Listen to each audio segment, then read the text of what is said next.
Hi friends, Sinead with VPROC here with some exciting news. Town meeting day elections for mayor, city council, and more will be using ranked choice voting, and all Burlington voters get to participate. Unfamiliar with ranked choice voting? Keep watching or visit the link below. Ranked choice voting is a simple way to let voters rank candidates in order of preference. First, second, third, and so on. If your vote can't help your first choice win, it counts to your second choice instead. Here's how it works. If one candidate gets over 50% of everyone's first choice votes, they win and the election is over. However, if no candidate reaches a majority, the candidate with the fewest first choice votes is eliminated, and their supporters' votes will count towards their second choice. This process continues until one candidate reaches over 50% of the vote. Ranked choice voting is an easy way to give voters more voice, more choice, and makes for a stronger democracy. Learn more about ranked choice or try it out for yourself at betterballotvermont.org/BTV2024. Good evening and welcome. Here we are at Town Meeting Television. It is another town meeting election season, and we are here with the candidates for Burlington's Ward 3 City Council. So I'm going to just move your chair so I can not choke on the microphone. Awesome. That's good. And I am going to introduce the candidates, but I'm going to remind you that you can call us at 862-3966 if you have questions, and we'll be really happy to take them. Christopher Aaron Felker, you are running as a Republican. Malik Mines, you are running as a Democrat. Welcome. And Joe Kane, you are running as a Progressive. Glad to see you all here. So why don't we start with my first question, which is, why are you running and what qualifies you to be City Councilor for Ward 3? Thanks, Laura Glenn. My name, like you said, is Christopher Aaron Felker. I am the Republican candidate for Burlington City Council in Ward 3. In the 12 years that I have been a resident living in the Old North End, I have slowly begun to see our city that we love deteriorate. Our community is in trouble, and many of our neighbors are concerned, and they reach out to me and they ask me what we can do to make our city better. We're facing multiple issues. Public safety issues, an affordability crisis, an inadequate lack of housing stock, and an unrelenting drug crisis. Our leadership can do better, and it must do better to rise to the occasion. My campaign is about connecting neighbors, communicating with each other, building relationships, and addressing the multiple concerns that everybody has in our town. I ask everybody that's interested to follow along, to join me in our fight to restore balance to the Burlington politic. And for people at home who are watching, to go to www.felkerforward3.com and follow along. And what qualifies you? Well, I'm the chairman of the Burlington Republican Party. I've been active in body politic for quite some time. I went to DeSales University and studied political science, and I'm a Navy veteran.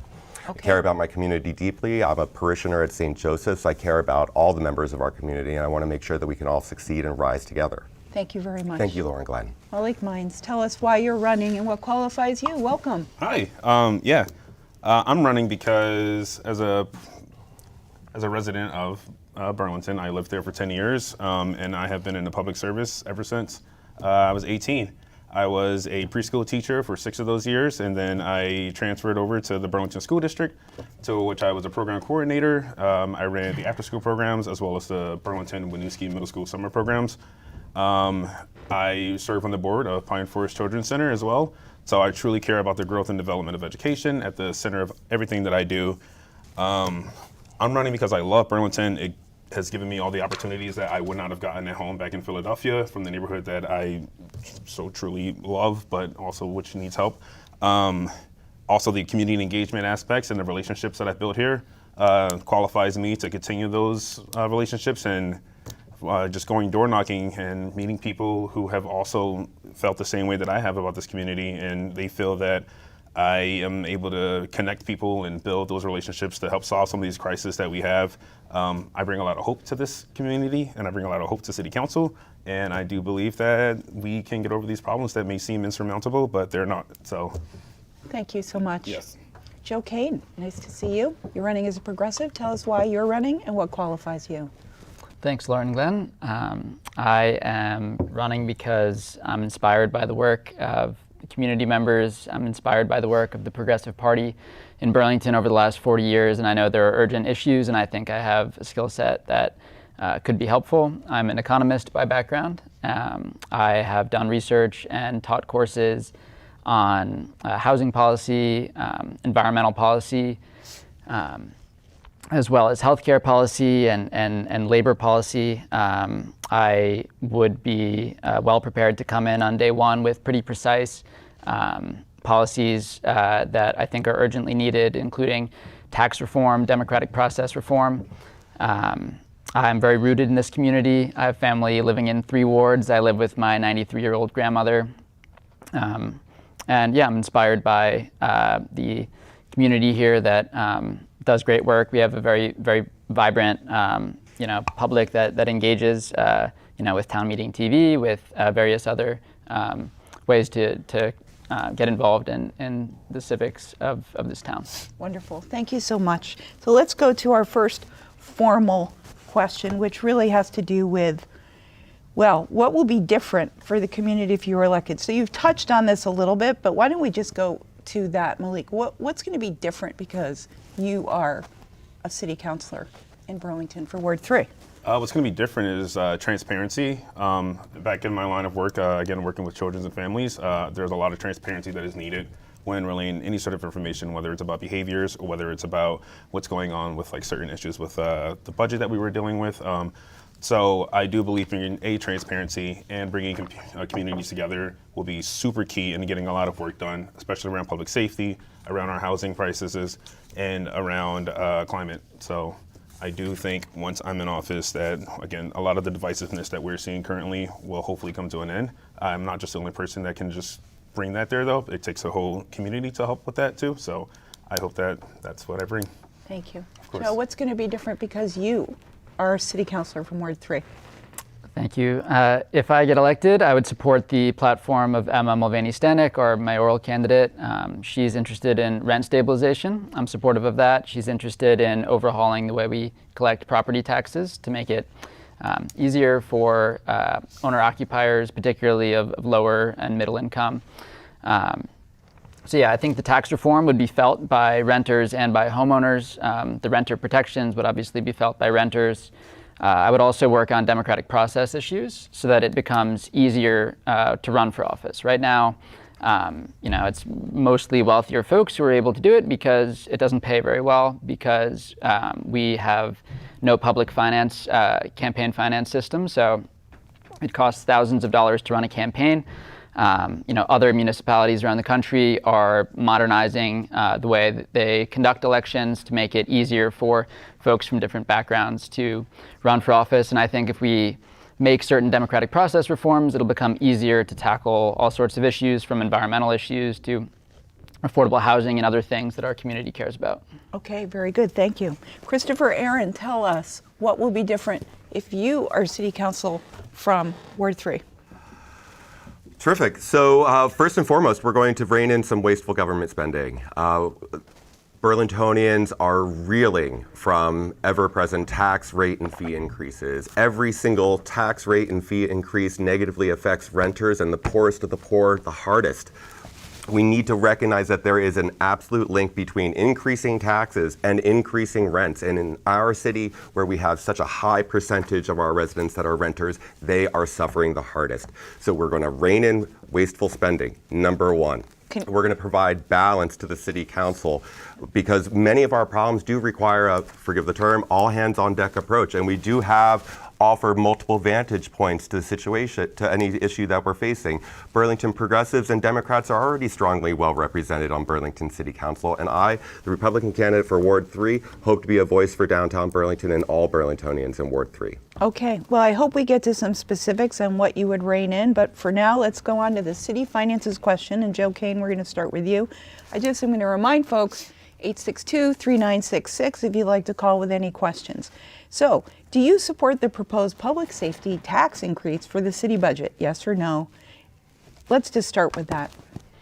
Okay, I do support it. I think that, though, that the way that we collect taxes, the way we structure the collection of revenues in this city needs to be overhauled. I think we need a vacancy tax for vacant properties, blighted properties around town. I think we need a land value tax or an anti-speculation tax that would tax land more than structures, which would incentivize more development. I would like to see us copy what the state does to fund the education program, which is a tax based on occupancy and income. We right now have a flat rate for our municipal property tax. So I support the requests for additional tax revenue that are going to be on the ballot, but I have significant trouble with the way that we currently raise revenues in the city. And you did mention a little bit about your background as an economist. What other experience do you bring to the overall financial management of a city?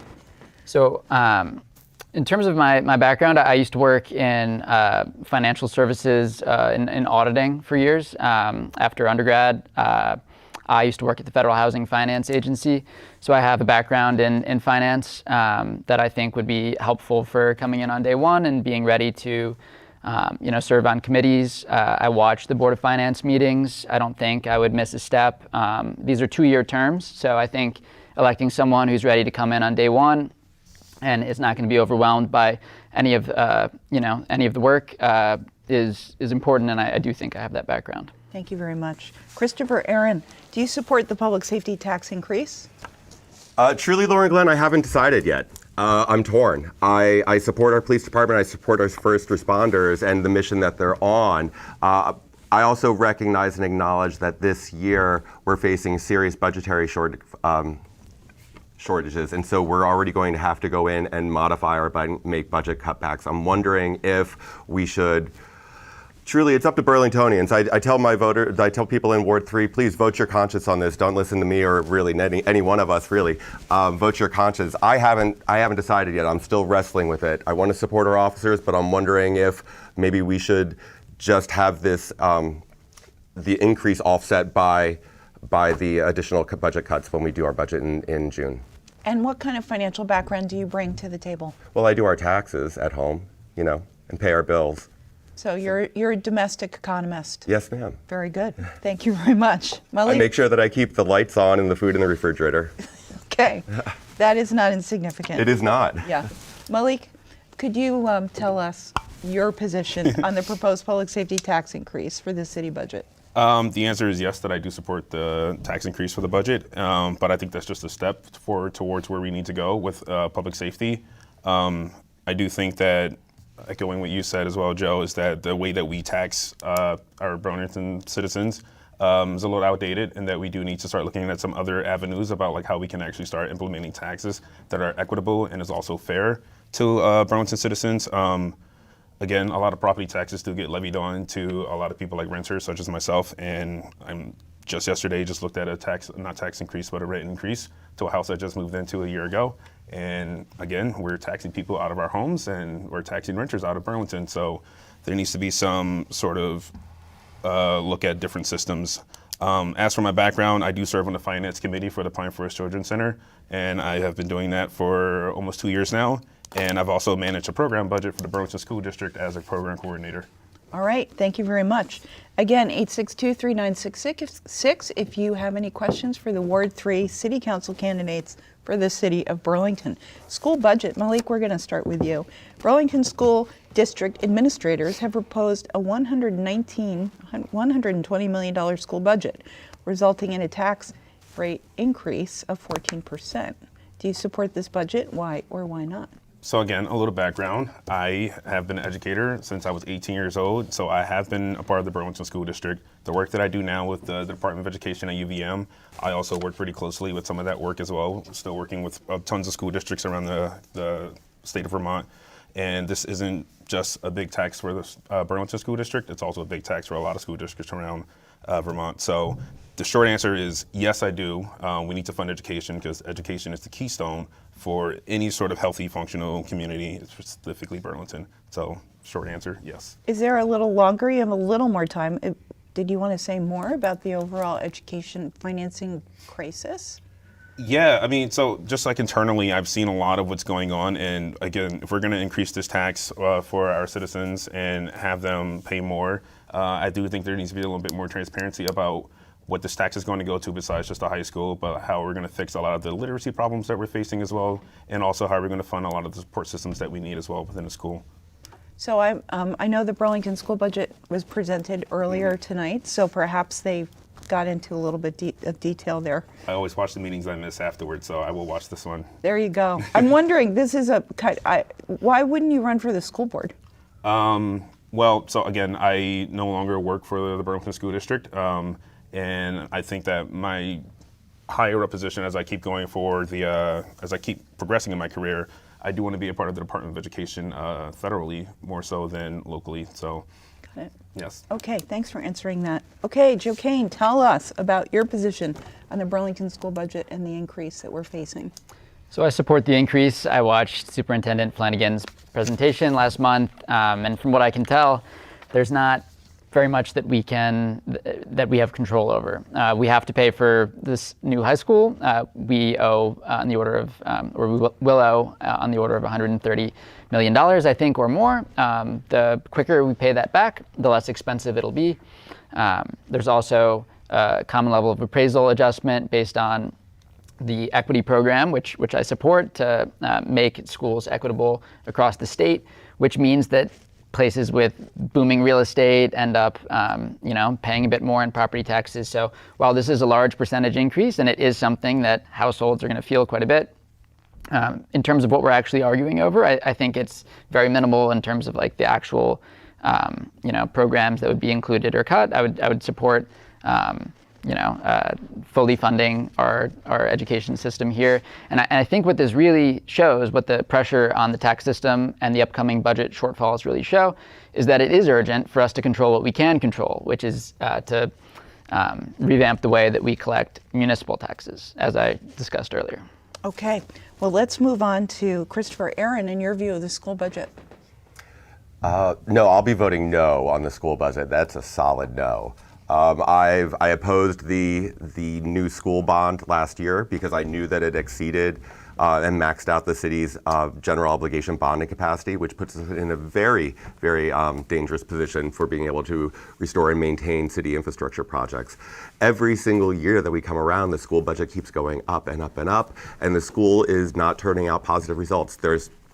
We're below average in literacy and mathematics and science testing. We are just throwing good money after bad. The new school on Institute Road is really just kind of a money pit at this point. And so it's time for Burlingtonians at home to say enough is enough. You really need to go back to the drawing board. These are the cards that were dealt, and you need to tighten your belt and make this work. We are not an endless supply of money for the school district that is underperforming. Get back to work. And so what kind of latitude do you think they have in the school budget? I think that they can sit down and figure it out and present something better to the Burlington voters. And no matter what, whatever the results are on election day, that's what we'll abide by. That's what the people said. So Okay. I'm hearing from Burlingtonians that they cannot afford another increase at all to their taxes.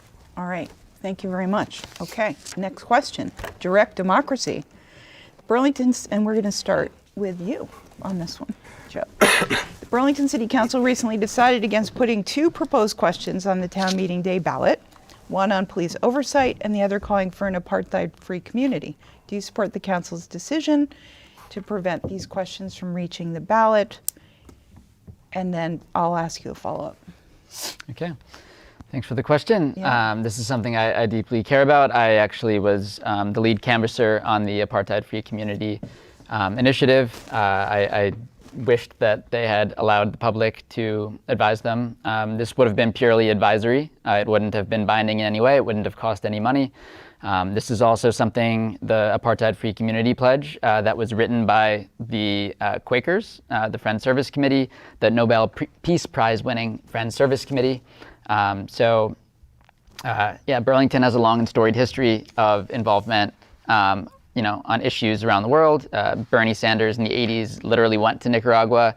We were involved in anti-apartheid efforts related to South Africa. So, I would have liked to have at least been able to take the temperature of the public on this issue and see if there is a demand for the city council to do more. The city council did consider a boycott, divestment, and sanction related initiative in 2021 from the Racial Equity, Inclusion, and Belonging Committee. This is the sort of aftermath of the City Council inaction then. And so, the City Council kicked it to the public, and now the City Council isn't letting the public weigh in. So I am personally frustrated by that, and I think it's a democratic process issue. I'm a process person. When I was in graduate school, I noticed that the graduate student organization seemed to be making decisions in a nonsensical way where a few people would attend meetings and they would decide things on behalf of a much larger collective group of people, and there wasn't a quorum. There wasn't a minimum number of votes necessary to make decisions, and I spent a lot of time trying to improve that process. I think there are real process issues, democratic process issues at the council level here. That's a really interesting discussion for another time, but let's move on. And Christopher, Aaron, what's your view of these two ballot questions that did not make it on the ballot, one on police oversight and the other calling for an apartheid-free community? Would you have supported putting those on the ballot? If I was on council, probably not. I'm not a huge proponent or advocate of ballot question initiatives, especially in this manner. Our nation was founded to be a representative democratic republic, and I think that is the best form of government that we have. I've seen, after living in Burlington for 12 years, I've seen quite a few of these ballot measures be brought up by the community and then presented to council. And that's great. I appreciate the process. But I've also seen, like back when we had the F-35 issue, signature petitions were circulated. A question is worded one particular way. It was submitted to City Council, and then they reword it. And the wording of these questions tends to be confusing or divisive. And we can extrapolate that conclusion by looking at the total overall vote counts from like the mayor versus how many people voted in these. And then we come back to asking the question, is it really doing anything other than dividing the city or confusing people? I don't really like confusing voters when they turn out to vote because it makes them more discouraged and less likely to vote again in the process. Okay. So it's a really difficult situation, but I don't think that it was necessary. I wouldn't have supported either one of these issues. I think that if we want to address these issues, that we should bring them up through City Council committee meetings and then see if it rises up to the level of bringing a full resolution to the City Council again. And can you just say something, because I did hear this in other forums about confusing the public? Yeah. What are you worried about being confusing for people? Well, do you remember when we had the F-35 question that went around and the petition was circulated with one question, then it was reworded by council that almost made it the inverse of what the petition signers want. So people who originally signed the petition are then receiving their ballots thinking that it's the same question, but it wasn't. It was flipped. So there's a little bit of meddling that can take place in the process that interrupts the purity of it. Thanks for clarifying. Malik, do you mind if Joe adds? Sure. I would appreciate the opportunity for a direct response. Yeah. Since this is something that I worked on a lot. I dispute the notion that we live in a representative democracy because we only pay counselors, it's like $5,000 a year. So, some cities do make it a job. If it was an actual job and we had public campaign financing, then it would truly be available for any engaged member of our community. The job is currently not available for any engaged member of our community, and so I think it's an arrogant misunderstanding of council's role to not be allowing advisory questions on the ballot. Okay, very good. Malik, please, would love to hear from you on this question. Yeah, I think this actually rolls off pretty well after what you just said too, because this also questions as well direct democracy and also who's well represented for direct democracy and who can show up for direct democracy. I know a lot of people growing up who just did not have the chance or the time to actually go to the ballots and actually argue for their point of views or advocate for their point of views through direct democracy. And I do think that is one of the reasons why we do have a representative democracy as we sit here and we canvass for a position in a representative democracy. For police oversight, for one of those things, it's an issue that I saw that needed a lot of more thought on. And I'm so happy that it did go back to the board and that people could draw on it because I come from a community where police oversight isn't even a thought at all. And if we're going to do it, we need to do it correctly. Otherwise, we'll be right back at the drawing board again on police oversight. And again, I've had cops kick my doors in when I was a kid, and it's terrifying understanding that like there's no police oversight. So the fact that it did go back to the drawing board, I understand that people expected a response that day, and it wasn't given. But I do think the reason for why it was given was also pretty appropriate to the fact that we need to do things correctly in Burlington, and that things need to be transparent when they are on the ballot. Okay, very good. Why don't we move on, because we have some more, we've got 15 or 20 minutes left. We have more questions. So let's remind people, 862-3966. We'd love to hear from you if you do have questions for us. Christopher Aaron Felker, you are going to take this one first. Addiction and opioid crisis. Where do you differ from other candidates in your proposed approach to the opioid crisis? And what are the most important initiatives the city could undertake and is within its power to undertake to address this crisis? Okay. Thank you, Lauren Glenn. The addiction crisis is something that has been growing and expanding in Burlington, especially in the last 12 years, but more so in the last 6. We've seen with the advent and the proliferation of fentanyl, more and more overdoses. We also have a large increase in methamphetamine abuse and in our city, and this all is terribly concerning to me. A lot of our reforms to try and help people achieve recovery from addiction must come from legislative action and through the executive branch carrying that out properly. As a city councilor, we can advocate for strongly for some of these measures. I really strongly think that the legislature needs to take action this year to make sure that people suffering from addiction that have Medicaid can receive a full 28 days of inpatient treatment. The city of Burlington itself, sadly, once people get out from treatment, inpatient treatment, it's important that they are supported and in a structured environment where they feel safe and able to thrive and grow again. And sadly, in the last few years, Burlington lost 2 halfway houses. Halfway houses are crucial for being able to provide wraparound support and care. They keep people safe, and they allow people to get another day away from the drug, another day sober, another day of hope, another day of rebuilding relationships in their lives. And so we need to, in addition to bringing back halfway houses, we need to relax our regulations so that way cohabitation dwellings of like Oxford houses and recovery houses that have more than 6 unrelated people living there can be allowed and zoned in our city, because we need to tear down the barriers to supporting our fellow Burlingtonians who are recovering from addiction. Thank you very much. Thank you. Malik, you'll have 2 minutes for this one.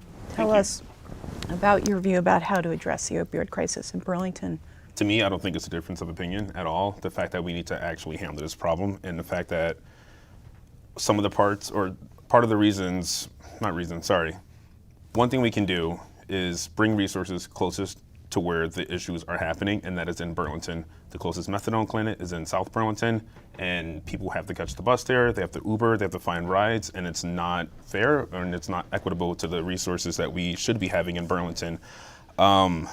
We also recognize that we can't police ourselves out of this issue by arresting people who are being public disturbances, whether or not they are suffering from mental health issues or they're suffering from substance abuse issues. So that is another part of it. Once people do receive treatment, we need to understand too that the time limits of which we provide treatments is also pretty crucial. Because right now, the time limit that we give them, I believe it's not anywhere near what other states are doing. I believe 3 months is what I'm hearing from other states too, for people who are receiving treatment. And then when you get out of treatment, what are the resources that you have available to you too, to get you back on your feet, to get you a job, to get you an education, to feed you, to house you, so part of our issue is that we only have solved some of these problems, and we also make it pretty difficult for people to get help. So bringing resources closer to where the issues are happening, and then making sure that we have external resources after the fact that they receive treatment. And how much of that is something the city of Burlington can do?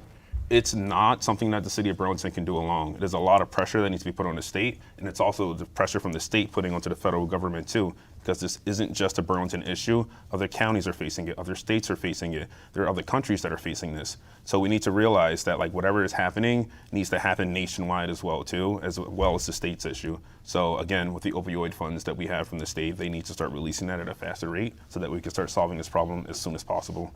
Thank you very much. Yes. Joe Kane, your view, how do you differ from the other candidates on this question, and what role do you think Burlington has to play in helping to solve the opioid crisis? Well, I don't think I differ very much from what Malik and Christopher Aaron have said. There's only so much we can do as a city, right? So we control the funding of our police department. We can continue to try to modernize the police department. Right now, we have staffing caps for community service officers and then community support liaisons, the social workers who are now working in the police department. I think the cap is 6. We could increase caps. We could continue to modernize this department that we do run, that we do pay for in our city. There's a lot of work that obviously is above the level of the city of Burlington. Ed Baker hosts the show, the Addiction Recovery Program, I think right here. He recently had State Representatives Small and Verhovsky and State's Attorney Sarah George on, I think, a month or 2 ago to talk about state level efforts to open an overdose prevention center to make sure that social services are reaching people.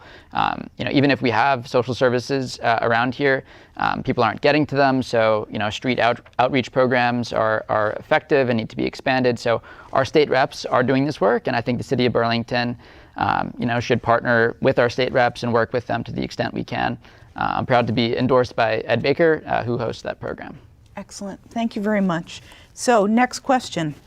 And we start with Malik Wines on this one. And the question is, what does effective policing look like in Burlington? And should the council have the authority to discipline police officers? Those are really 2 different questions. Yeah, they are. I will definitely start with the first one first. You take the about what effective policing looks like. Yeah, please tell us. Coming from where effective policing isn't a thing at all, an effective police force, yes, in Philadelphia, it reflects the community. They have trust from the community, and also the community trusts them as well. Initiatives can start as early as going into schools and introducing yourselves and making yourselves known, and understanding that like police officers are trusted people in our communities that we can go to for any sort of needs that we have. Whether or not we need to walk a child home because they're feeling unsafe, or whether or not they just want to have some info about like what's it like being a cop. Having more community-based events in our like at the Old North End Community Center, for example, where police officers come in, whether or not they're in plainclothes or uniforms. We do need to tackle the fact that there's a lot of distrust in police from a lot of communities, specifically people of color. There's a lot of distrust. I have an incident where I had run in with the police when I was in college, and it was the most innocent thing that have happened, but the fact that I knew what was going to come of that incident immediately shows that there's some levels of work, whether or not the Burlington police at that moment was something that was terrifying to me. I knew just like from growing up that policing was something I was like, okay, well, I need to make sure that I'm calm, I'm safe. We need to make sure that that stereotype is no longer available in our community, and it's something that Burlington doesn't stand for, and that police are trusted. So again, supporting our police and having our police support our communities. And you have 30 seconds to answer. Do you think the city council should have the authority to discipline police officers? I don't think so. Okay. All right. Joe Kane, your view on effective policing in Burlington. Thank you. So I think effective policing would look like a system where the community has trust in the officers, where the officers have morale to do good work in the community. I think we're not there. There's been a rewriting of the social contract kind of with police forces since 2020. As C.D. Madison noted, who ran for the Democratic mayor slot, 900 officers statewide left the profession. Or quit their jobs, I think that is, in the year after George Floyd's murder. So we have a lot of work to do to modernize departments. We need to have folks with the appropriate backgrounds and training and equipment on them to respond to incidents. Certain incidents, shouldn't have probably an armed officer. So right now we don't have a very good system for traffic enforcement. Traffic enforcement is very low. I think basically an order of magnitude lower than it was in terms of the number of stops, number of incidents than it was just 5 years ago. So we need to be doing everything we can to modernize the department. And yeah, I'm working closely with former police commissioner Milo Grant, who has endorsed me and is a big supporter of mine and I think a voice of wisdom on this issue. And I think we're going to continue to see a problem until we have some sort of oversight board or some sort of revamping of what the police commission looks like. Because right now, I think there still is, lacking community trust in policing. I think right now we still have an issue on the morale side for officers. One thing I'd like to see is, certainly a police chief who, is interested in modernizing the department. The public can go and read the chief's reports. The chief has to file a report each month and get a sense for, the tone and the, interest in modernizing the department. And I think that's a very important part of the process. And should the city council be able to discipline police officers? I don't think so, no. Okay.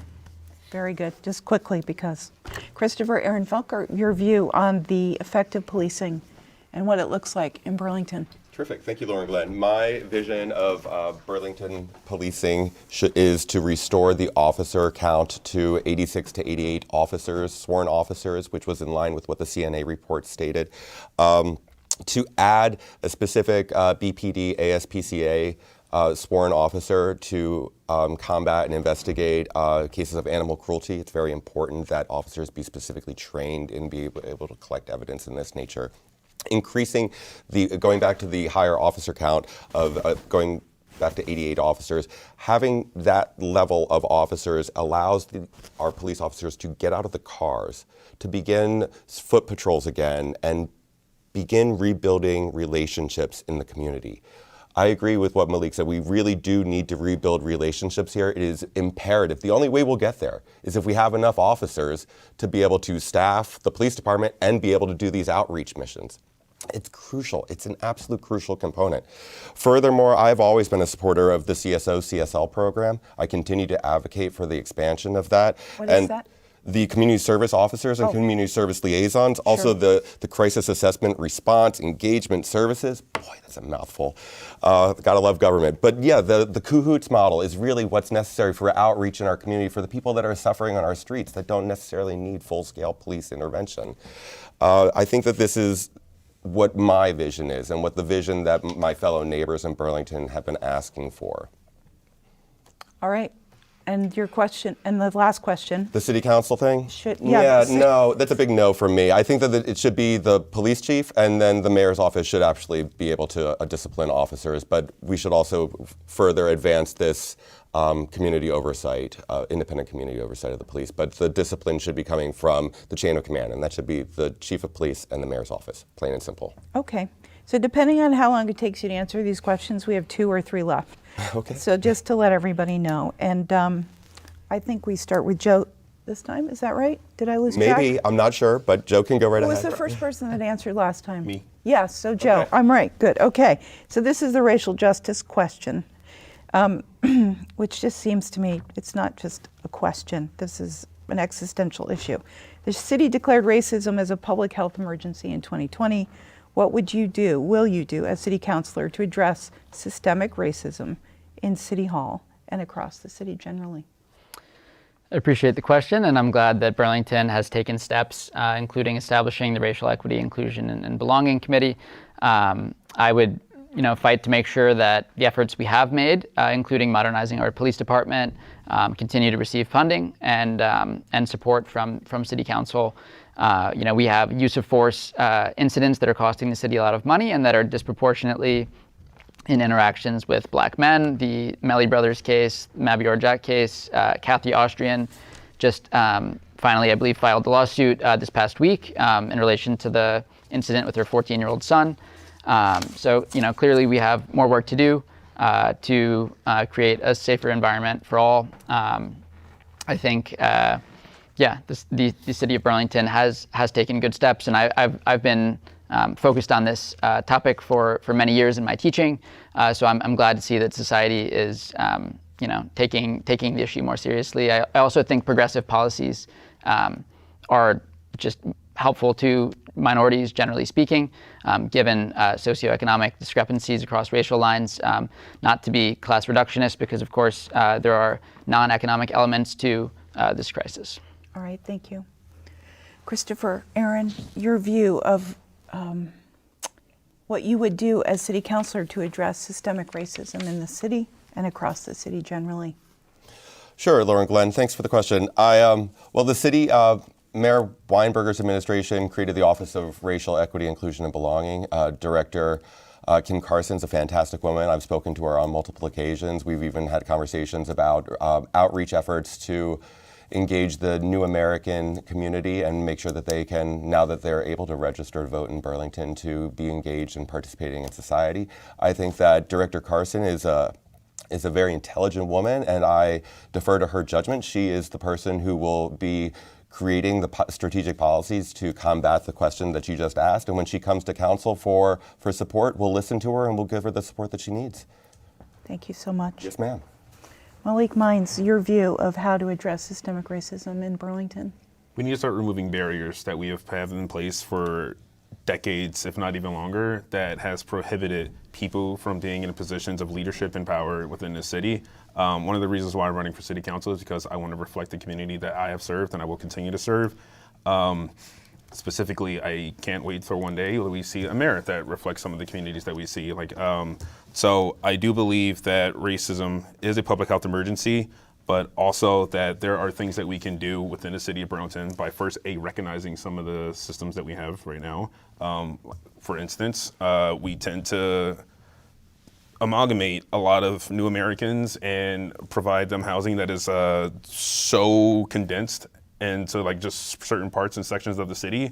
And as a babysitter for several people within the community, it's very weird to me to just walk around certain neighborhoods and only see a fraction of what the actual school population looked like that I worked with.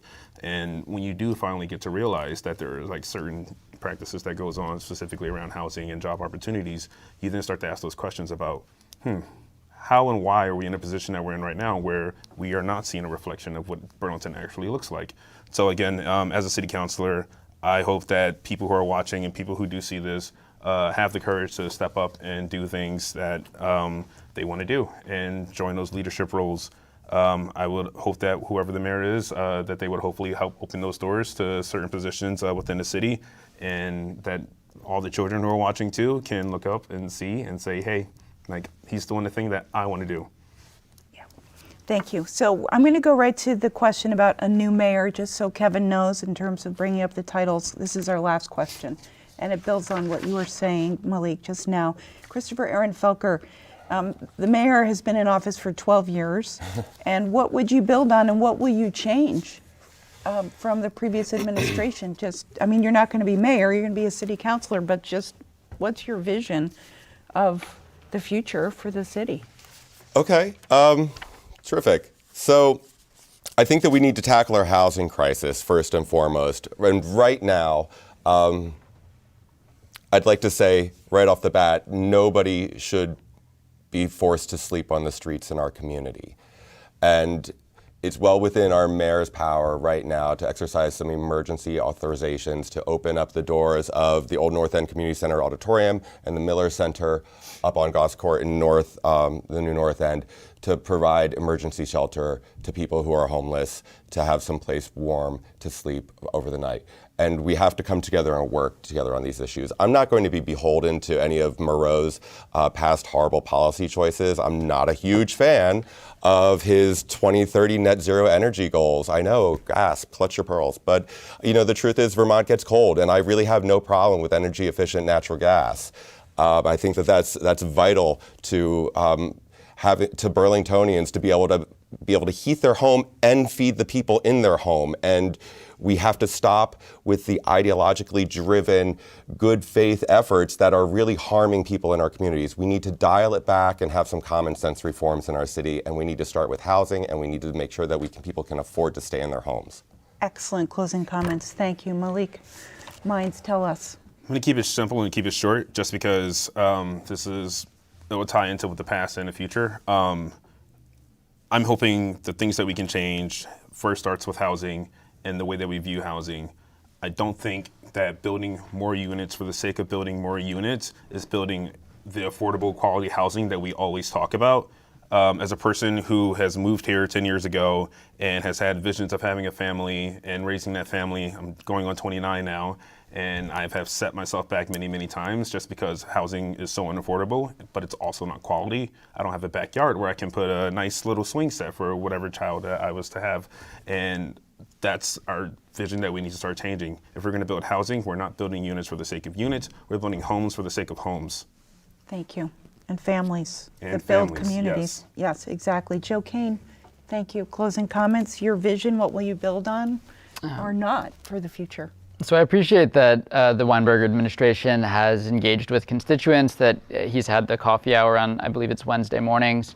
I do have a lot of problems with the administration. I think the administration going after Taista Green, investigating the Juneteenth spending of a black department head when there are cost overruns for white department heads that don't get investigated was disappointing. I think it's disappointing that the Weinberg administration pushed through the Air Guard lease extension, even though there were, I believe, on the order of another 24 years on the current lease, and the community doesn't support the F-35s and the Air Guard's presence. I also was disappointed that Mira Weinberger permanently appointed a police chief who didn't have community support.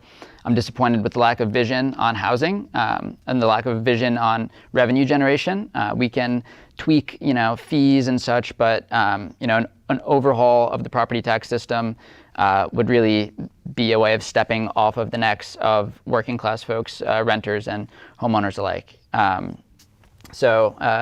think perfectionism and conflict avoidance are core tenets of white supremacy culture that I see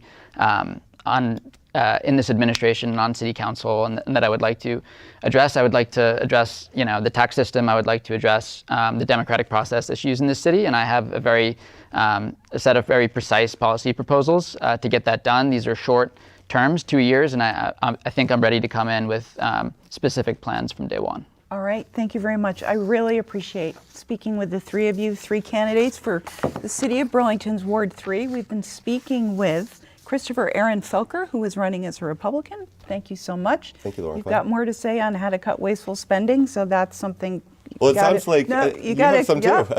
You got to get a forum to talk about that.